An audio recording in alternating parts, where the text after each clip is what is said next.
Hello, this is Max Drake. Yesterday, I did a video on how to get a free GitHub account and set up a web page and get a free domain name, make a custom domain name, which was not a secure one, and then making it secure through Cloudflare. As I was, when I actually normally doing a bit of learning or something like that, I write an article on it. So here I've actually got my website and I write articles on things that I do. Now, it does a double thing. One, it actually makes me structure it so I understand what the steps were that I go through, so that if I come back to here in a year's time and suddenly think I need to make another Git web page, I can see what my pain points were and I can see what data or things that I needed to check up and do, like maybe finding the meta for the GitHub IP addresses for pages that may have changed over time. This might be old stuff and maybe they've made some new ones to point to somewhere else. So doing all of those sorts of learning, it's handy to actually have that. And what I started to reflect on is two things. When I started to write the article, I suddenly thought, Jesus, I'd come a long way from learning about domain names and what they were. When I first started them, I bought a few. I was intimidated. I just got hosted with I think host Papa or host daddy or something, and I was disappointed with the services and frustrated in my expectations of what I wanted, and I ended up going through a few things before I found some free services where I could just trash things, do things madly, build up confidence, and then learn what I was doing. And then when finally I've got a service that I've got now I've actually got a VPS service that I pay for, and I run my own server, and that's a level that I want to stop at. It works for me at that level. It's good, and the reason why I actually have that rather than other things is that I can spin up and try things myself, and I run my own little email server on that. I've got an SQL database that I'm playing with a whole lot of other things and doing stuff on. So it suits my needs. So I can take things and break things and do things, and in some ways it's a bit of a nuisance because I've actually got to do my security, my HTTPS things, and run that through Let's Encrypt and things. And so I've got to add other things to it, which it maybe is a bit of a nuisance, but it gives me a hell of a lot more freedom to do things.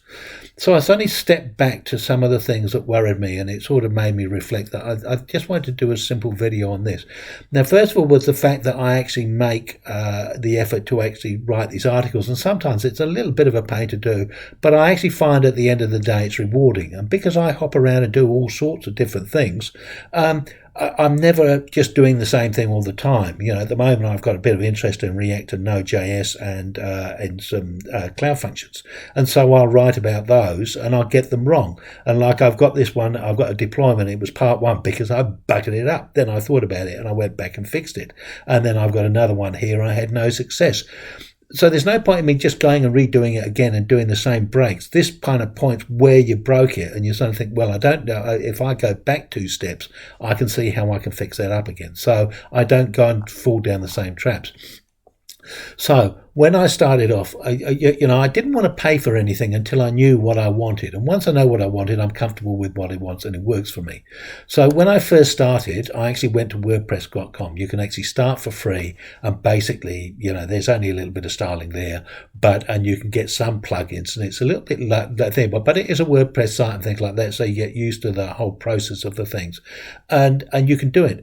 But one of the things, and then there's also Google Sites, and I ended up with the newer Google Sites, and they've got limited templates, but they're still quite nice and handy. You can build websites and portfolios and things off them, and it's easy to manage. You just chuck your junk in and you pull your images and do your stuff through there. Then I've actually gone on to Blogger, where I actually have an account for that I find really convenient, because other things that I do is I start doing some cooking and some weird stuff, like I've been doing some brewing, homebrew beer. I've been making some cured meats and sausages and stuff like that, and then there's a whole lot of other baking things that I do, which I'm particularly interested in.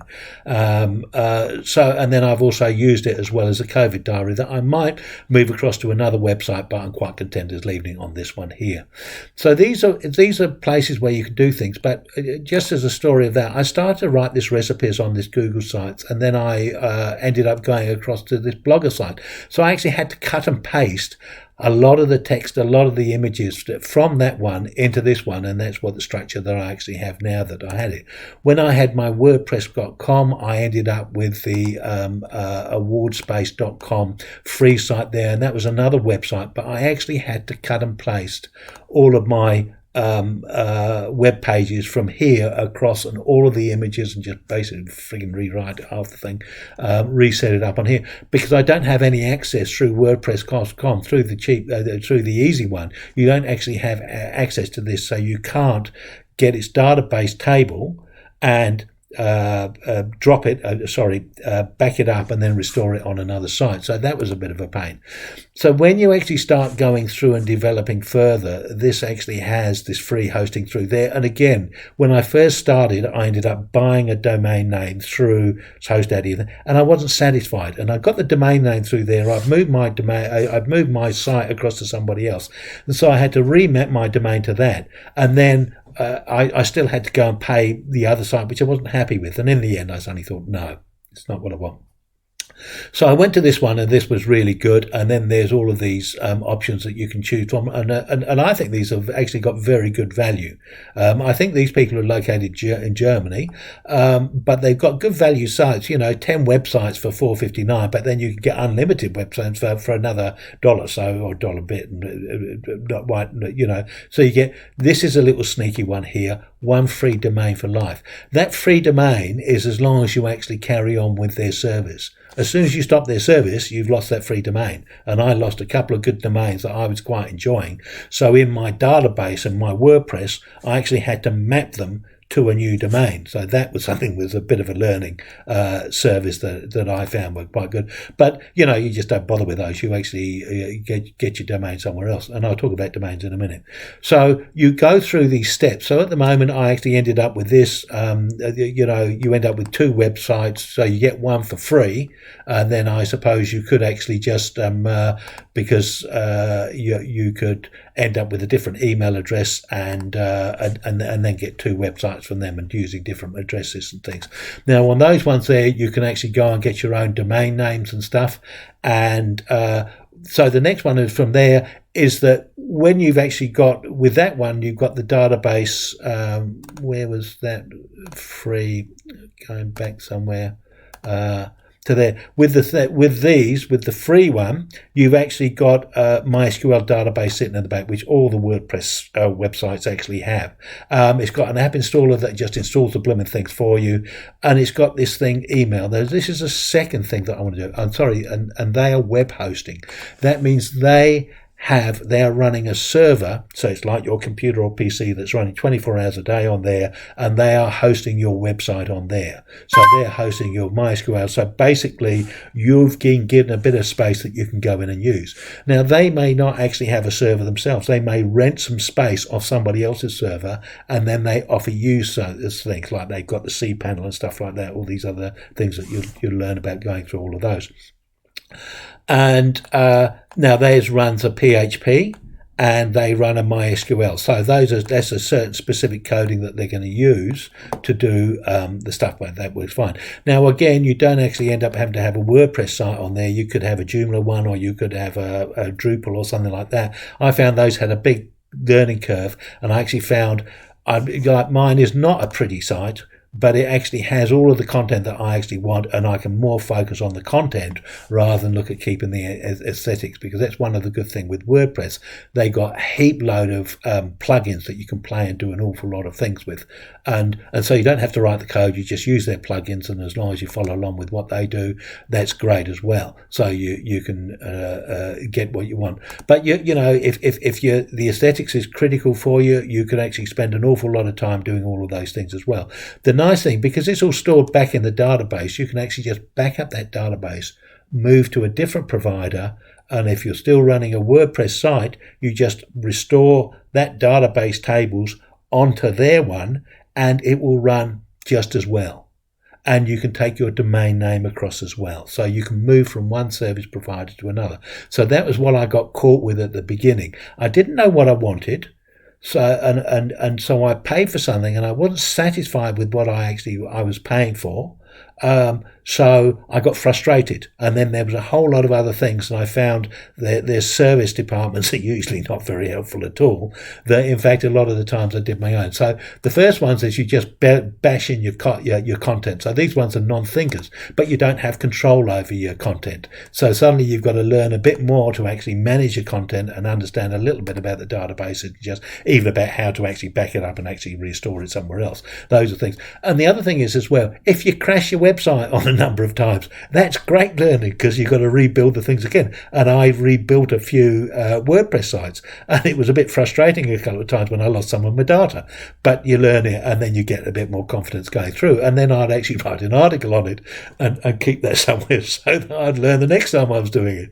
So there's all of those things. So there's a process of actually going from simplistic to more complex. And then after this, you start off with one, and then you can end up with several sites or 10 websites. So you ended up with some other things, and your free SSL. So you suddenly get your security handed in as well. The 24/7 support is later, obviously, so it's pretty sulky.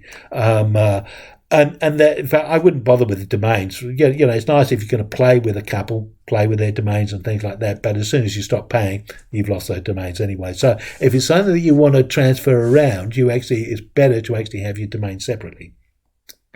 Second thing I just want to highlight here on that one through there is, if we just go to the top here, is you get the email. Now, the email is quite important. If you're actually doing a thing where you're learning more about the web and stuff and things, there's an awful lot of free services out there, like Amazon Web Services will let you run up a service, a server, a Windows server on their cloud somewhere, and run it for a year for free.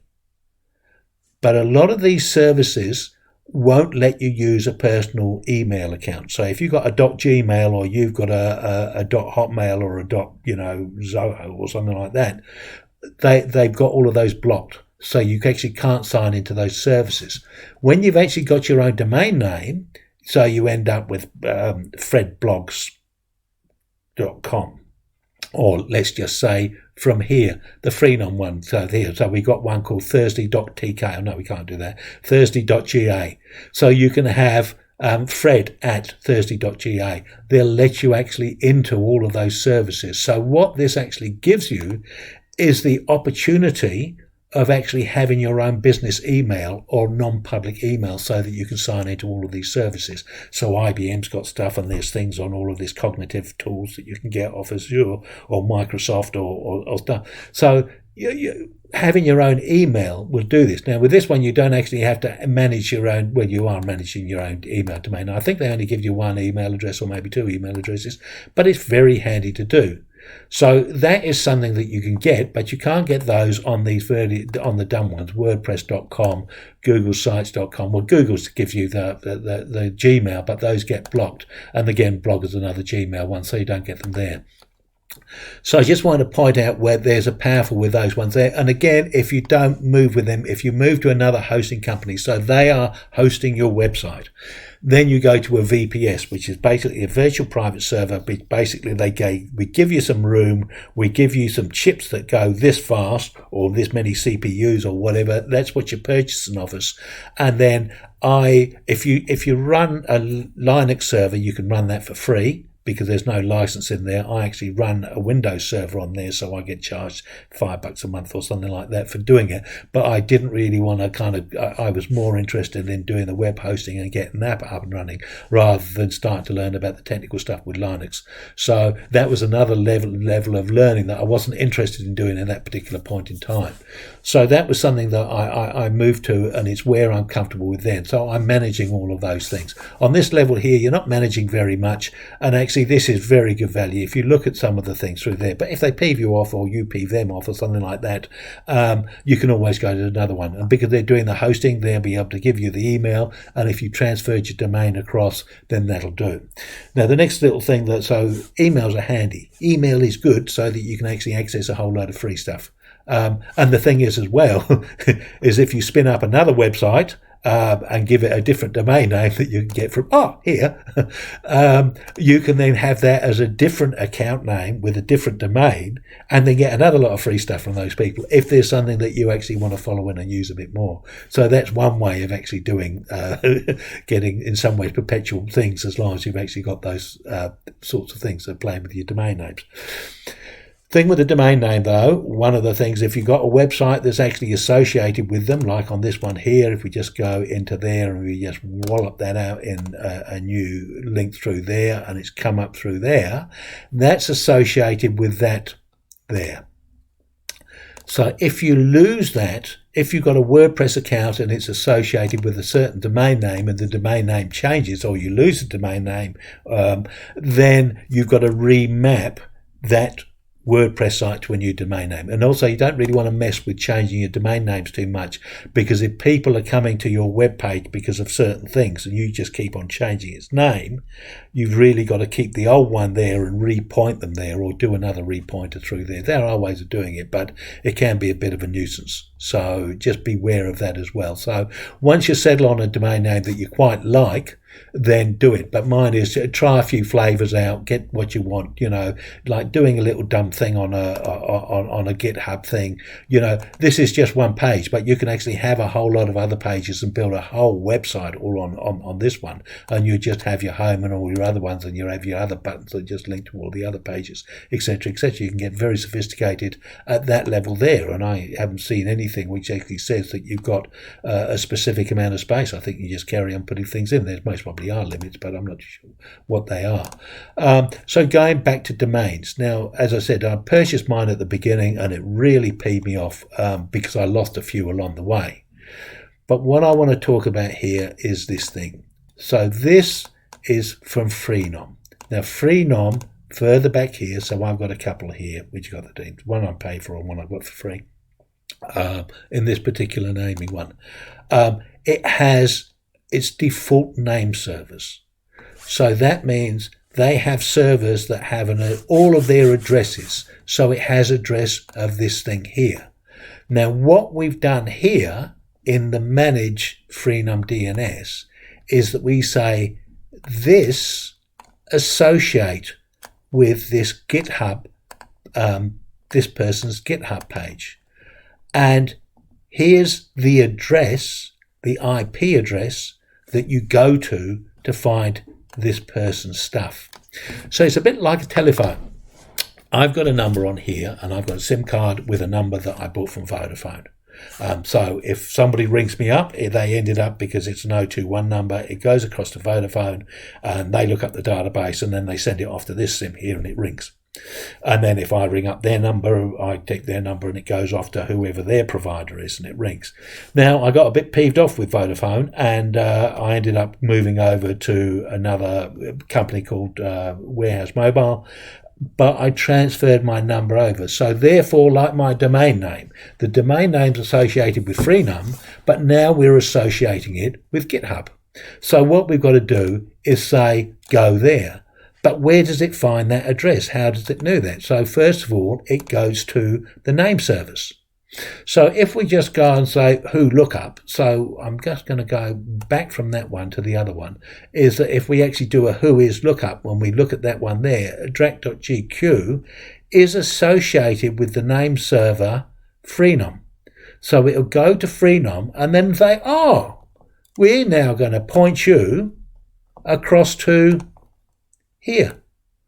So therefore it goes up and goes through. Now this is one of the things, when you actually choose a new name and you register, so here we've got a silly name and then we get it now. So we get the name and then we initiate it. And when we're initiating it by filling out all of these things, we got this time to live here. So when it gets a certain time, it will then propagate this remapping of this address to this site, and it will propagate around the world. So that's why when you go to somewhere like HostDaddy or something like that, or HostPapa or, GoDaddy or something like that, you might buy a domain name. They say, well, call back in a day or 2 days because it's going to take that long to propagate around the world. So what that means is it puts them on. So here, if we just go back to this these are called name servers. So these are holding the names and they're associated with Freenom. And this one could be in Germany. This one could be in the States. This one could be in Asia, in China somewhere. And this one, or in Hong Kong. And this one could be in Asia, maybe in Australia. So there's always one. So wherever you are in the world, you'll go up when you'll go to your service provider, who might be whoever's doing your broadband or whatever. You'll go up a level, and that'll go to a server, and then that'll go up another server, and then it'll go to a server, and it says, where's this address? And he said, oh, I'm going to point you to this server. So it says, oh, well, that's in Australia, or I'll go and look at that one. And then it finds where that address is. So it then finds, oh, that's who I'm looking for. And he said, where are you? And then he says, oh, I'm going to send you over to here. And so and he says, how do I get there? And he said, this is the road that I take. So it then sends the route through there. Now, what you're doing is, as we're going up, like when if I was out in the rural countryside and on the internet, it might be a dial-up or it might be copper or very, very slow. And then as you go up the servers, because there's servers talking to other servers, the connections are faster and faster. So there's a lot of optic servers and things like that. So when you're actually at the bottom end down at your PC just trying to log in and go through, you're on the slowest part of the server. But when you're actually talking server to server, some of them are damn fast. So what you actually want to do is here, you see, and like this is going to quite a big company, so that'll be quite fast to go through to get your connection through to there, and then it will serve that thing up. So it will go onto the GitHub site, and it will then pull that information from that web page file and bring it and copy it down onto yours so that it comes through onto the browser. There we go. But then if we just go through and look at this other one here, now I'm going to go to this other one, which is my actual website here. And you see it's associated with this Amsterdam, again, the Holland company that's doing it. But its domains name servers are here. So it's not actually going to the Freenom servers, it's going to the Cloudflare servers. So what it's doing there is it's going up onto the superhighway and it's saying, where's this at? And it says, oh, and it might end up going to Freenom, and it bounces it across the Cloudflare. Now, you might suddenly say it goes to Freenom and said, no, it's now associated with Cloudflare. So what it then does is it goes from the Freenom server, possibly, and links across to the Cloudflare one. And instead of the Cloudflare one then taking you down to GitHub, what the Cloudflare one has already done, and this is the CDN, Content Delivery Network, is it's already gone onto that site. So it's gone on and it's taken a copy of that web page, and it's taken a cache copy of that and stored it on its servers around the world. So if somebody's calling up from the States, it will pull up and it will pull to the nearest server. Now, it maybe every 4 hours it's changing the cache, but all it's doing is not refreshing, like if you've got 400 pages on your website, it's not refreshing all 400. You've most probably only updated 1 page or 2 pages. It will just update those pages. All the rest of them, nothing's changed, so they just sit there as they are. But it holds those copies there, so that means it's a lot more responsive. So from the point of view of if this one here is going to my creative one here, my creative account is this one is associated with the web server in Germany. I find they've got it cheaper. You get more bang for your buck over there than you do in New Zealand. So, and also I'm sort of working on their quiet time over there, so it's reasonably responsible. Although it can be a little bit laggy at times, but I accept that as a consequence of the value overall. So instead of actually going to here, if I'm serving up something like here, this is going across to Germany, going up through the line into the servers, across to Germany, uploading the files and then pulling that file down to here. No, it's not doing that. It's going to the Cloudflare. Now, the Cloudflare server is most probably in somewhere like Australia.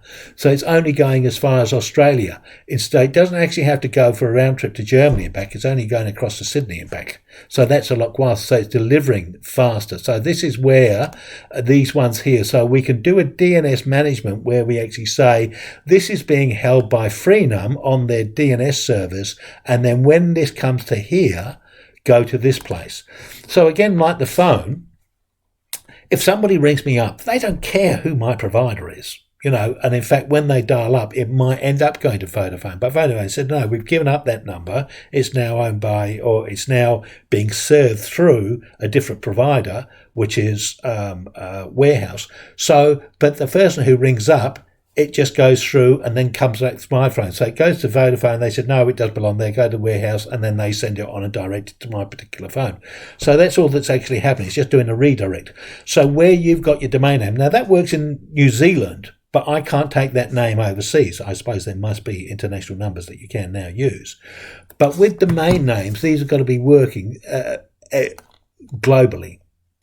So so this could be anywhere. As I said, it's on that address, or sorry, not that address. The CF one is actually in Germany. That's where it's actually it's hosted on a server through there. So that when this is updating its content, it's not coming to New Zealand, it's going to Germany to do it. And so that global way. So all of these addresses are all associated, these paths, and there's whether it's an A or C name. The MX is to do with emails. There's a whole lot of these. These are the standard protocols. So it's actually saying this is human readable, this is machine readable. So it's a lot faster when it uses IP addresses like that. So this is where it maps to two of them. So the DNS, having an email account associated with your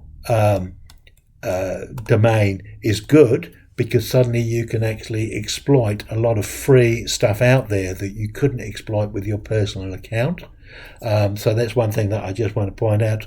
Websites and my learning process going through. So going through from here, you've got the ease of creating content, but you don't have that much control over your content. So moving your content can be tedious. It's only when you get up to the point where you've got somebody hosting your own server, which has got something like a database on the things at the back, you can actually just copy the table here, host it with somebody else, and just back up that and restore it somewhere else. So it's only when you get to this level do you start getting freedom of actually protecting your data. And the other thing that you do is you just make backups and store them on your own computer anyway. And you can then run a local server on your computer and run that website through from there as well.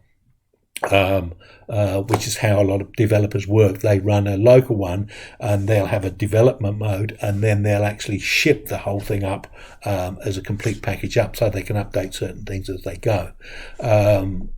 So you've got to get to the point where you're actually got a hosting, and it's best to have your domain. It's not good to have a domain associated with whoever's actually hosting your stuff, because if you have a falling out, you may lose that domain name there. So it's best to actually go to somewhere else, and they're all pretty much the same prices for things, apart from the really expensive line. Like if you try from one, if it's available, it's big wicked.